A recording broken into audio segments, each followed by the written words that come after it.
Okay. Boo. Okay, guys. I'm gonna screen record this. How do I screen record? Snap. Oh, jeez. Oh, shnikes. Shnikes. How do I do this? Okay. Okay. Hope this is okay. Okay. How do I screen record? I just don't know what to do. Hey guys. Ugh. Hang on. Hello. Yeah, don't mind it. No. Okay. That's not it. Okay. Let's just go like this. I clearly don't know what to do. Okay. Edit and do screen record. Customization.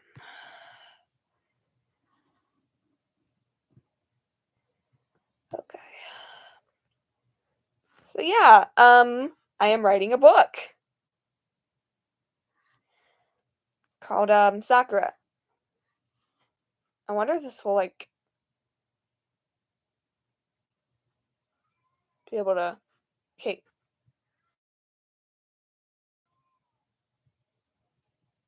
I don't know how to okay. Please bear with me so I can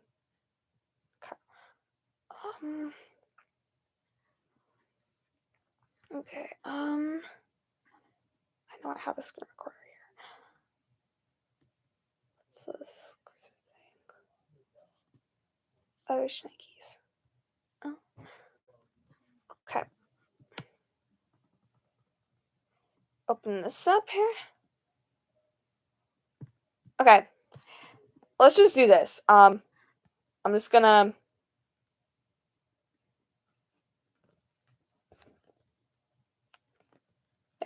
I'm just gonna write my book here.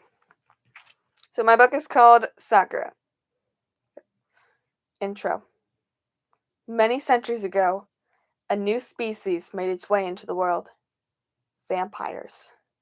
Since then, they've drastically decreased the human population.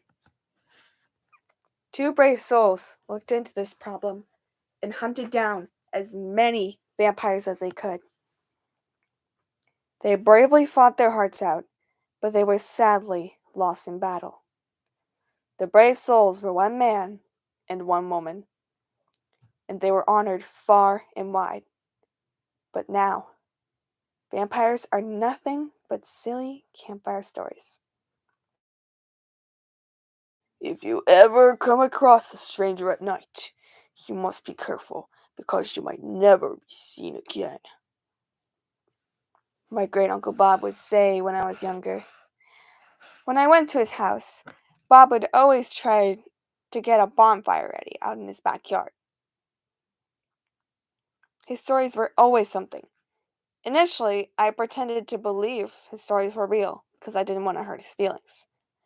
But after regaining my courage from my melatonin addiction, I started to second guess what I believed about Great Uncle Bob's stories.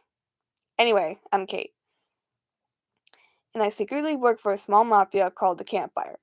A name like that really brings me nostalgia. A lot of us are mean, really mean, but some of us are pretty nice. Fortunately, I got put in an easy job with some of my friends. Hold a high school girl hostage for a buttload of money. Her father runs a bookstore, so it might be a little easier to get the job done. But I'm not sure.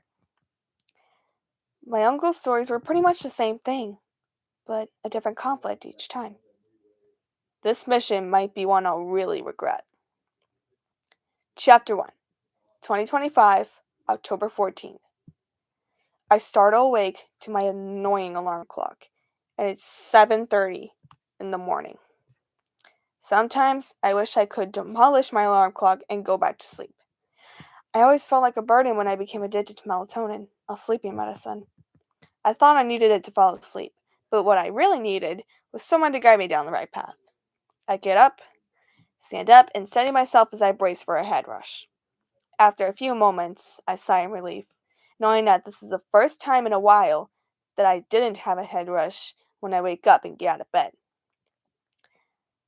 I go to open my closet and grab a random t-shirt and jeans, as well as my old Nike running shoes I wore for cross country my junior year. Now, in my mid-30s, they're still in great shape.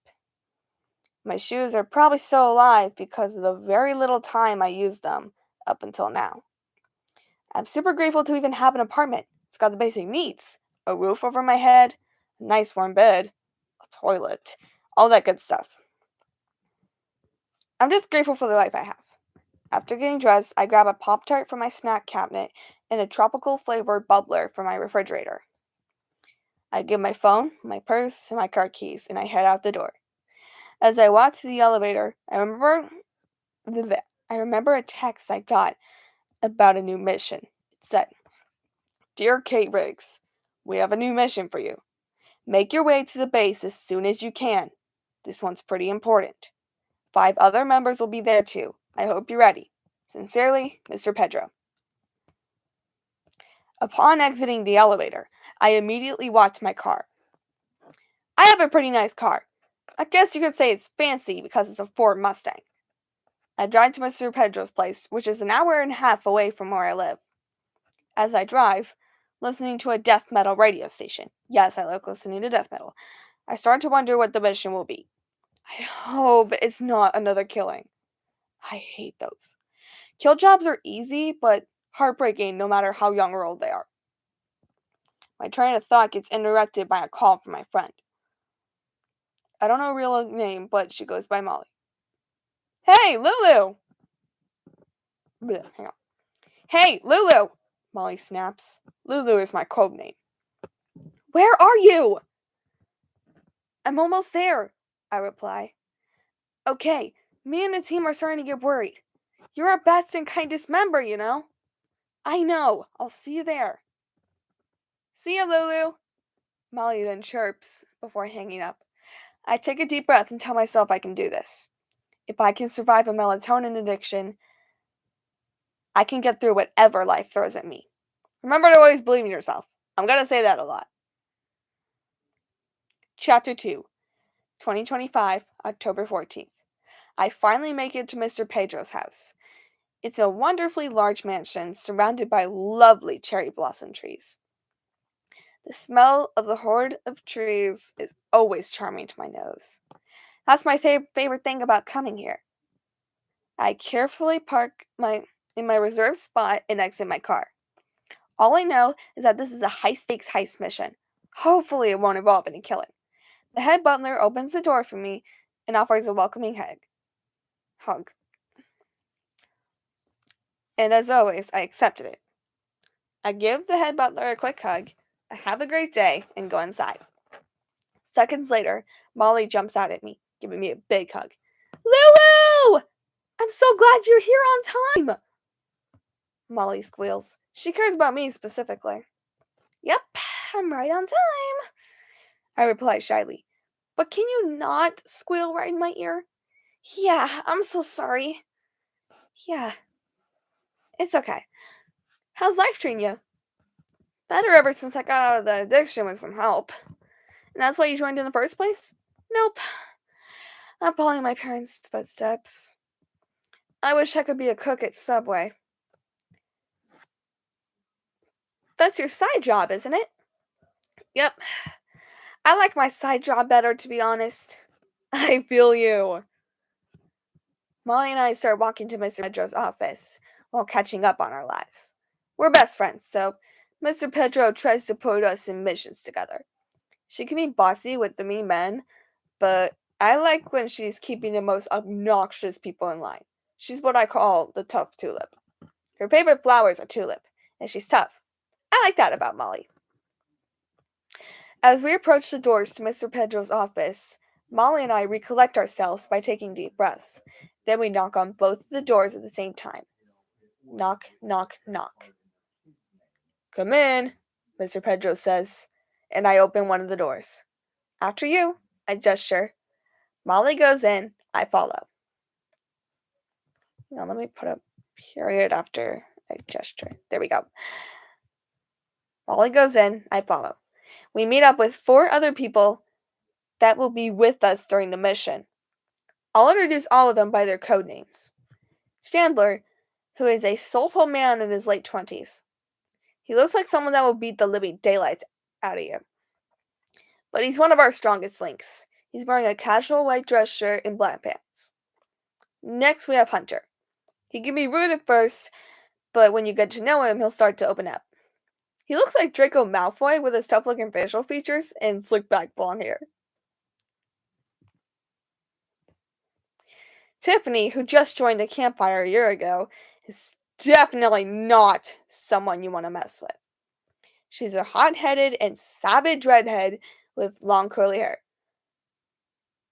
Her angry hazel eyes signal that she's obviously going to destroy you if you push her buttons. Finally, we have Josh. Absolutely not, as in Josh Hartnett. Okay, let me put absolutely in there. Okay, absolutely not, as in Josh Hartnett. He's another kind dude in our friend group. He definitely looks like Josh Hartnett, but he's not it's not the super cool actor my mom was obsessed with as a teenager. I had a Josh Hartnett fangirl phase at 15. He does get mad easily, so I suggest you try and be nice to him. Alright, ladies and gents, do you know why I called you here? Mr. Pedro asks. We all nod in agreement. Okay, good. As you all know, you guys have a special mission on your hands. I cross my fingers, hoping we have no need to cause a massacre. It would be cool if we were asked to kill a bunch of goblins who like to steal children's socks to tick their parents off. You must hold this high school girl for ransom throughout the night at her house today. Mr. Pedro says seriously, putting out an informational folder that has the basic information.